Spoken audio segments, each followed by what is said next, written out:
There are moments in life when silence becomes the loudest thing in the room, not the silence of peace, but the silence before a storm, before a decision, before everything changes. Tonight, I will tell you the story of Ava Park, CEO, visionary, founder of Park Ethic Technologies, and the woman who stood at the crossroads between purpose and survival. She had built Park Ethic from nothing.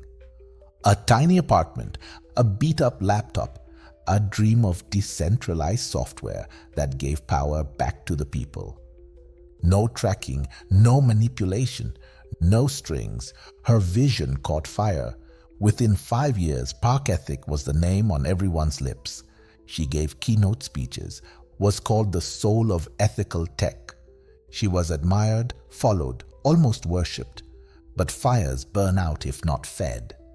And Park Ethic was running out of fuel. Revenue dipped, competition rose.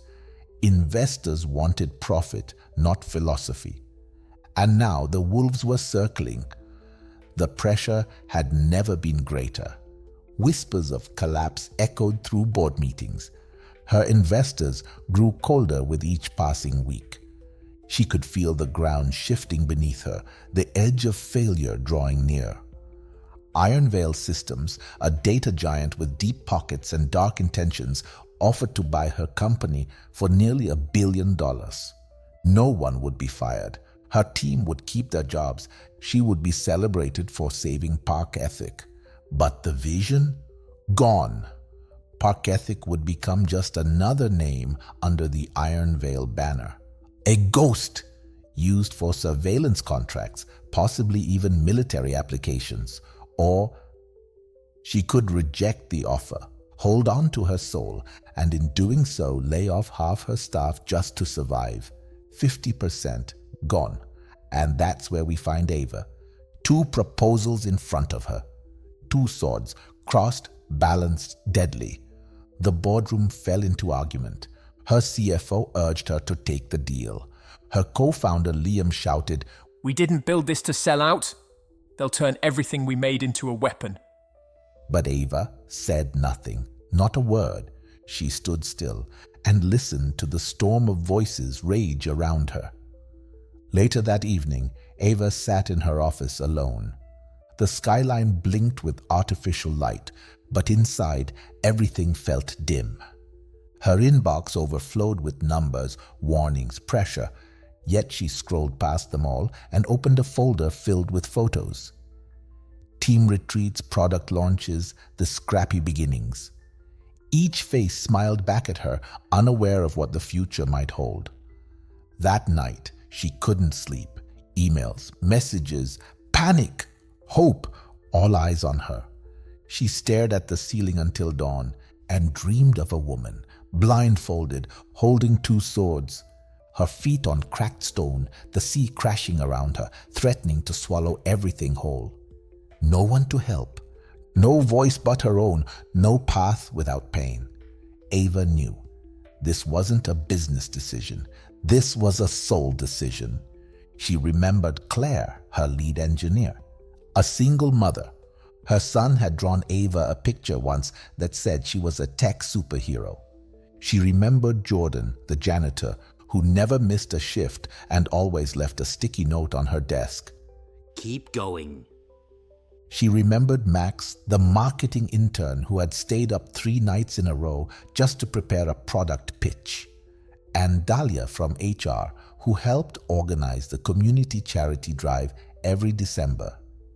They weren't just employees. They were the heartbeat of her company. She remembered her own parents, immigrants who worked 2 jobs just so she could go to college. How they used to say, "Success is not what you take, it's what you leave behind." Tears burned her eyes. Her hands trembled. She made her choice the next morning. At the press conference, Ava stood tall in front of the cameras. The room fell silent. "I will not sell Park Ethic. Her voice was steady, but her heart was shattering. I will not give our technology to those who would twist it into something harmful. But to survive, we must make hard cuts. 50% of our team will be let go, and I will take no salary until we recover. There were gasps, anger, gratitude, silence.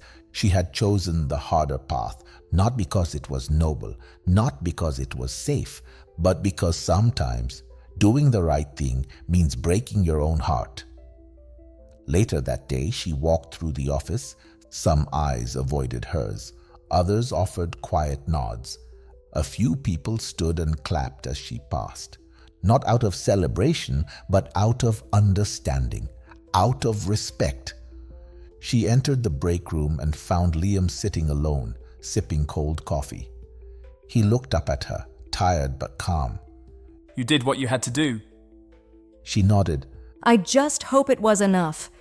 And that is the meaning of the Two of Swords. It is the moment when you realize there is no perfect path, only choices, only consequences. Ava was not wrong to consider the deal, nor was she heroic for turning it down. She was simply human, stuck between loyalty and survival, between sacrifice and principle. And still she chose. Because in the end, the worst thing isn't making the wrong decision. It's refusing to make one at all. Some choices don't make headlines. Some victories don't feel like wins. But leadership, true leadership, lies in the willingness to choose when no one else will. So I ask you, when you are faced with two impossible paths, one that betrays your values and one that breaks your heart, how will you choose? Which burden will you choose to bear? And which one will you lay down? Will you wait for clarity to find you, or will you move through the fog with courage? If Ava's story stirred something in you, if you've ever stood on the edge of a choice that split your heart in two, send this to someone who's standing at their own edge.